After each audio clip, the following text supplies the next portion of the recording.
बिहार और मिथिलांचल की हर खबर देखने के लिए यूट्यूब चैनल सर्च करें, सब्सक्राइब करें और बेल आइकन दबाएं।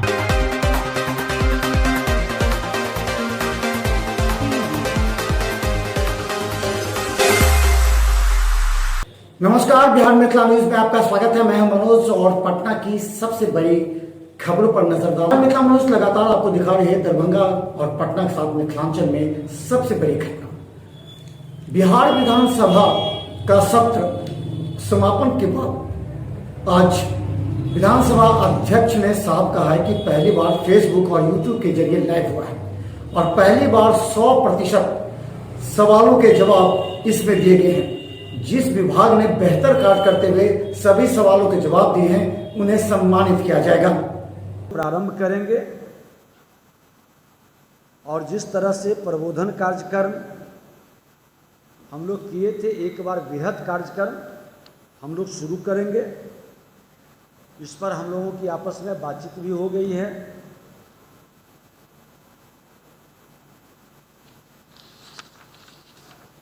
ये तमाम जो परिवर्तन हुआ है सबके सहयोग से, और सदन बिहार विधानसभा के बारे में पूरे देश के अंदर जो मन के अंदर एक भाव था कि वहाँ सदन कम चलता है, हंगामा ज़्यादा होता है,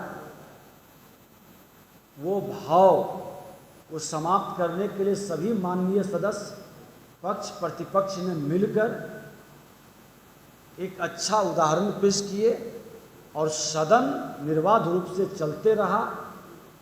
और आज़ादी के बाद यह पहली बार, जो पुराने हैं 43 वर्ष से हमारे पुराने सदस्य और कई लोगों ने कहा कि 100% जवाब याद नहीं है कि कभी आया है, ये पहली बार हुआ है। ये बिहार विधानसभा का ये संदेश देश के दूसरे विधानसभा तक भी जाएगा, उसमें आपकी भूमिका अहम होगी।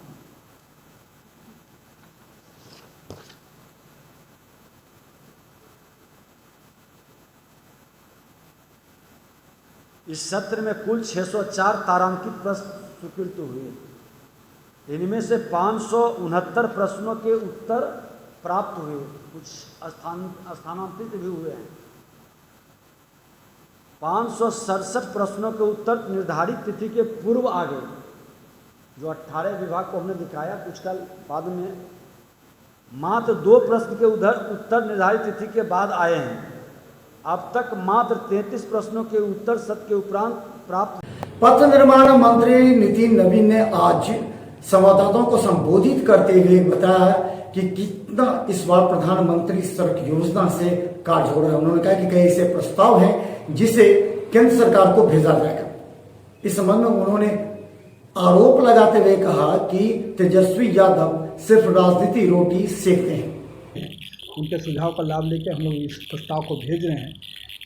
पहले ही 4 अलाइनमेंट को केंद्र ने मंजूरी दी थी, उसके बाद हम लोगों ने फाइनल किया है और बाकी जो आज 7 नए प्रस्ताव जा रहे हैं, इन प्रस्तावों पर केंद्र की सहमति मिलने के बाद ही हम आपको ग्रीनफील्ड सर्विस ज़्यादा है या एग्जिस्टिंग है? नहीं, इसमें जैसे इंडो नेपाल तो एग्जिस्टिंग है।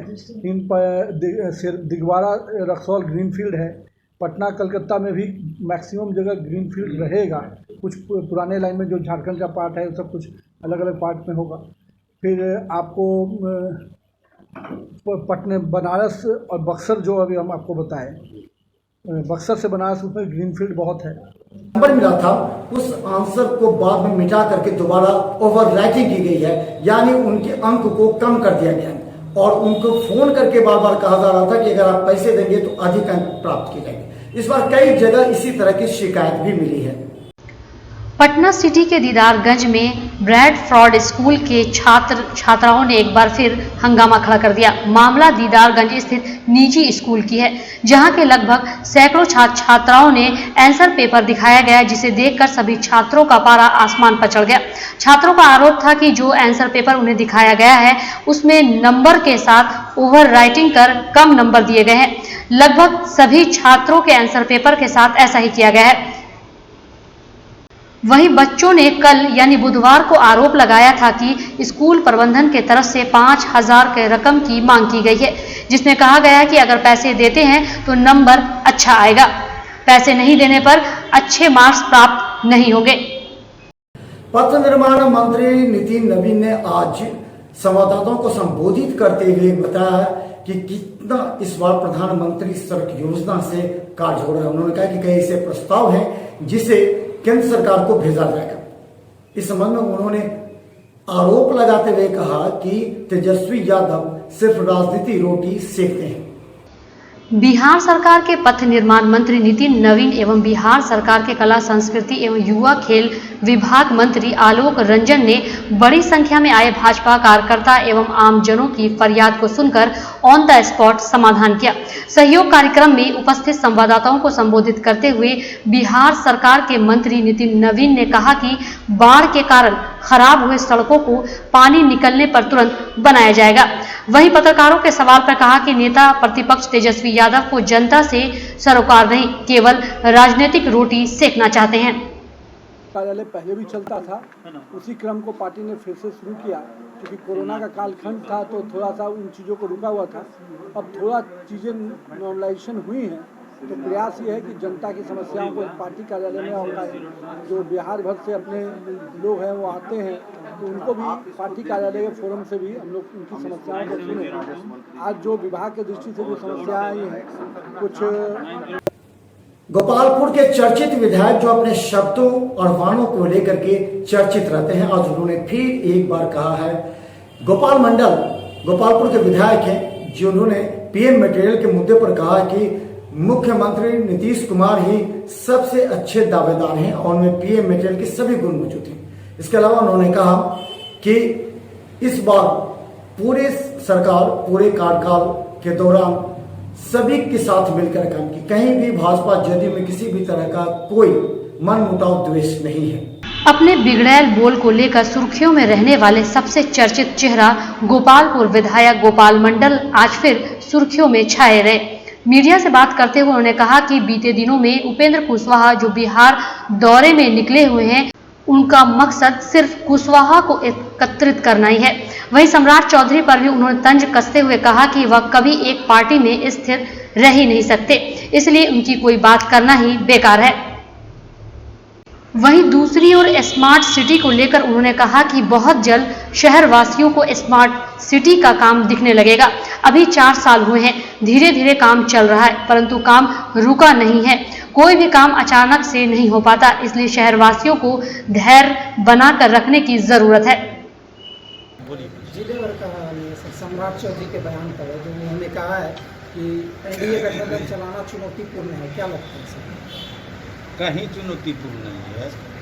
ये 15 साल चला, चौथा टर्म ही चला रहे हमारे आदरणीय नीतीश कुमार। इनके समय काल में कोई अप्रिय बात नहीं हुआ है किसी से नहीं, और हमारे तरफ से जदयू की तरफ से कोई पार्टी गठबंधन का शिकायत नहीं।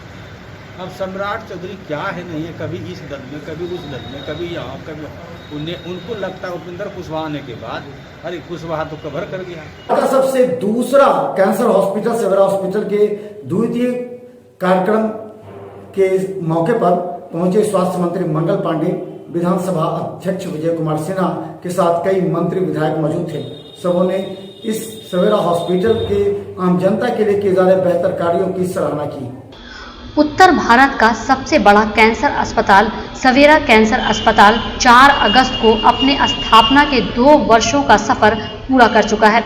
इस अवसर पर सवेरा ए एनर्जी ऑफ 2 इयर्स नामक स्मारिका का विमोचन बिहार विधानसभा के अध्यक्ष विजय कुमार सिन्हा, विधानसभा सभापति अवधेश नारायण सिंह, बिहार सरकार के स्वास्थ्य मंत्री मंगल पांडे, पूर्व मंत्री प्रेम कुमार ने संयुक्त रूप से किया। सबों ने इस अस्पताल के 2 साल पूरा होने पर बधाई एवं शुभकामना भी दी।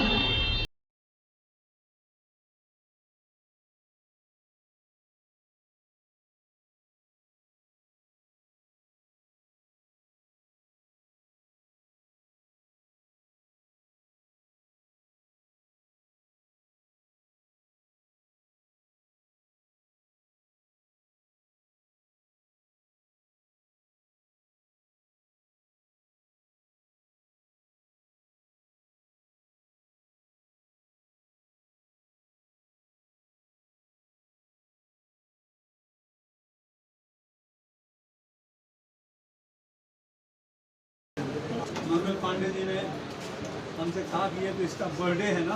मैंने कहा जैसे ये दूसरी जन्मदिन है, मैं मंच पर आसीन हमारे अतिथिगण श्री मंगल पांडे जी, स्वास्थ्य मंत्री बिहार सरकार,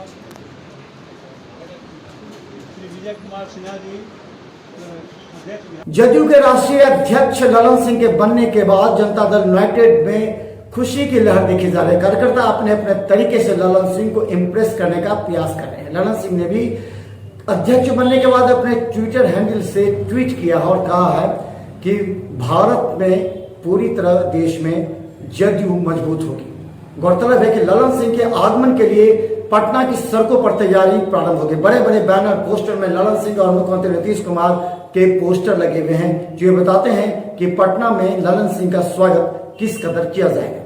जदयू के नए राष्ट्रीय अध्यक्ष ललन सिंह के पटना आने को लेकर पूरे पटना में तैयारियां शुरू हो गई हैं। पूरे पटना को पोस्टरों से भर दिया गया है और जदयू के तमाम छोटे बड़े नेता ललन सिंह को पोस्टरों के माध्यम से बधाई दे रहे हैं। वहीं ललन सिंह राष्ट्रीय अध्यक्ष बनने के बाद सोशल मीडिया पर एक्टिव हो गए हैं। उन्होंने अपने ट्वीट हैंडल से 2 ट्वीट किए। पार्टी का राष्ट्रीय कमान संभालने की जिम्मेवारी मिलने के बाद उन्होंने ट्वीट कर राजद पर निशाना साधा।